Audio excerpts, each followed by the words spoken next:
be there is to understand what it is. To not be there is to wonder what it is.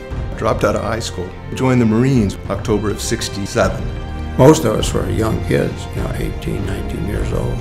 Walked into a Vietnamese base camp and we were sent in to get them out, and we were in a firefight for 4 hours. You have a responsibility to give back to what you've been given.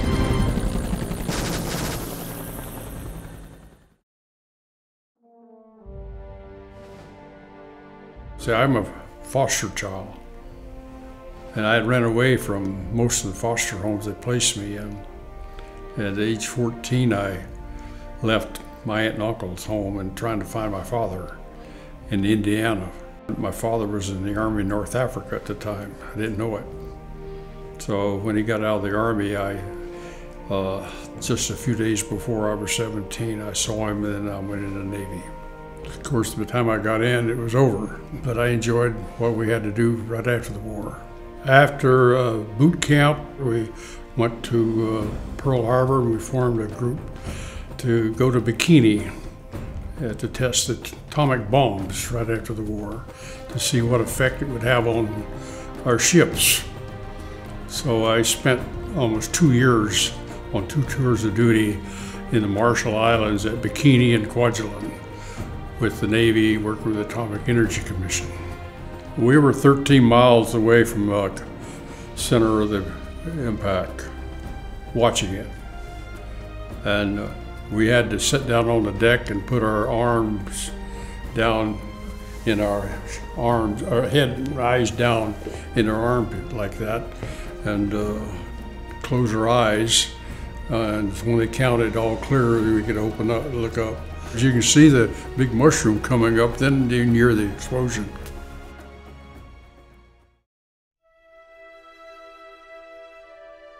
My dad told me, he said, son, you're going to end up in this mess. And what you need to do is you need to get yourself established so when you come out, you got something to come out to. And so I dropped out of high school, joined the carpenter's apprentice, served 2 years as an apprentice in the carpentry and rough carpentry, building bridges. The problem I had with that is I thought, okay. When they draft me, I will complete my education and get my high school diploma while I'm in the Army. And I didn't. That I didn't do. In basic training, you're in kind of a limbo. You're not a citizen of the United States. You're not a soldier. You're nothing. You're the scum of the earth. And they're going to take that scum of the earth and build one of the biggest, strongest armies in the world. And so they made a rifleman out of me. From there, I went to Korea and ended up in the 3rd Division. But it was a rifleman company, and I knew that if they were still shooting at each other, I want a rifle in my hand. I don't want anything else. That's what I want. But they're not shooting at each other, and I didn't want to be packing that rifle for 16 months. So they allowed me to transfer into the engineers to keep my career up. I had a heavy equipment mechanics, MOS, so that I could operate equipment and drive vehicles, and had a driver's license, a military driver's license. But that division went home. And when that division went home, the PX officer goes through the files, he picks him out a heavy equipment mechanic, which was me, to take care of a generator that he confiscated for his PX, his post-exchange operation, for his supply tents and also for the Quonset huts that the store was in. And then I had it totally made, because I'd go to the mess hall when I wanted to, because I had to stay up till 1 o'clock every morning to set the generator off, he thought. But I knew how much gas to put in. It would run out of gas on its own, shut its own self off while I'm sleeping. When I got to 17, I joined the Navy in 1950 at the outbreak of the Korean War. I was on aircraft carriers, we deployed ships, and then when we got out at sea, our squadron planes would come and land on the ship. Oh, a lot of our guys didn't come back, and they would have stayed longer if they all could have come back. The USS Princeton, which we called the floating university, evidently the skipper was an Ivy League man, and he had enough officers that were different colleges graduating. So he told them We're out here at sea for 2, 3, 4 months at a time. We're not going to waste it. You're going to teach these men that don't have a high school diploma. You're going to work with them, you're going to teach them, and they can pass it. It gives them knowledge then. Oh, so here I am, I want my diploma. I never took school too serious, and the Dean of Boys told me one time, he said, "Larry, why don't you join the Marine Corps?" And so I was 17 years old at the time. My father wouldn't sign for me, so I waited till I was 18, left school, and joined the Marine Corps. I went to Korea in 1954. Most of it was kind of on a small basis of war games to keep you prepared at all times. It was an experience. Korea was very cold. We spent winter over there. I remember Thanksgiving. The mess hall had water up to our ankles there. They're eating Thanksgiving dinner because we ate in tents. And it was cold. Incheon was a city about the size of San Francisco. And when the Navy gunfire got through with it from the ships and the bombing, they almost just about leveled it. It looked like some of the buildings were only 20 feet tall, and it was a major city at one time. And that was fascinating to me, to see what the military, the power of the military was, and how they took a hold of things. And it was quite interesting, and the people were left devastated over there.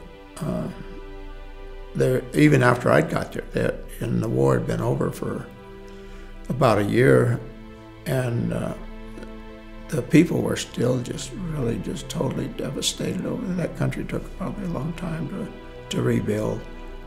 There's no other country like this country.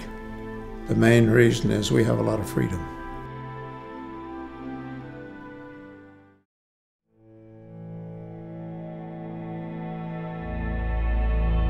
I dropped out of high school. A friend of mine and myself, let's go join the service. It was in October of '67. We joined the Marine Corps. I was communication. I was a wireman. What we would do is just hook up one communication from A and take it over to B and make sure it worked. And a lot of times I was a radio operator. Well, it came time for me to get my feet wet, and they sent me out on a patrol. I hear these psst, psst, psst. They're shots, and I can hear them. I mean, they're just like bees going, you know. And so, I don't know what to do. And my buddy says, call and tell them we're receiving small arms fire. I could not say that for nothing. I could not spit those words out, and I'm just, and finally he gets through the radio and, let him know that we're under fire and if we should engage. It's kind of ironic that I would end up in communications when I could barely speak. Well, I think it's important just to fight for something that you believe in, like you would your family.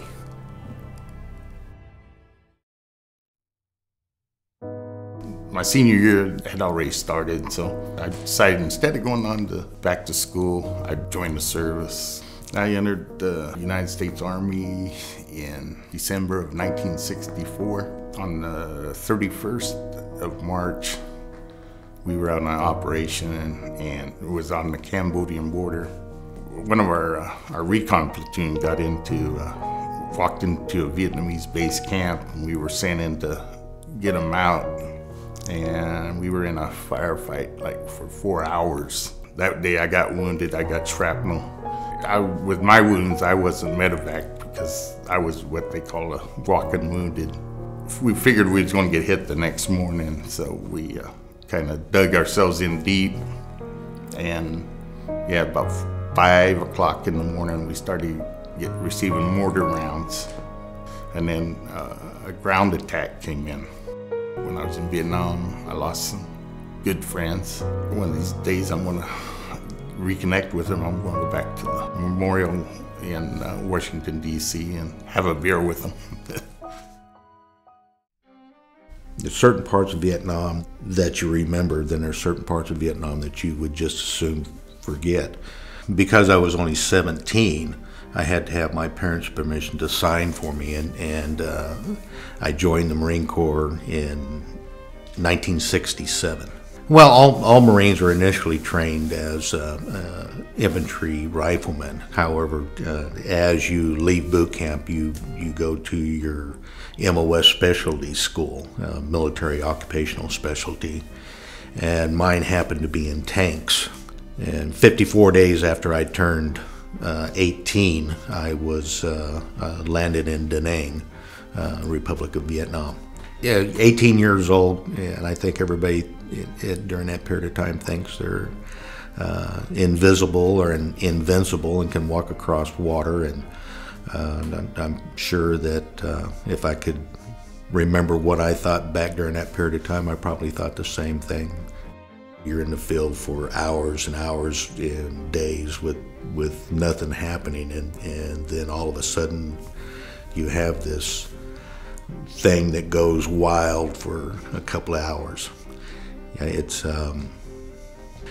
you get to the point where you just do things automatically, and you try to put out as much firepower as you can in the least amount of time you can for fire superiority. I think it's important that you serve your country to get a sense of where we are, where we were 250 years ago, and where we are now. A lot of where we are right now is because of servicemen and women who serve their country.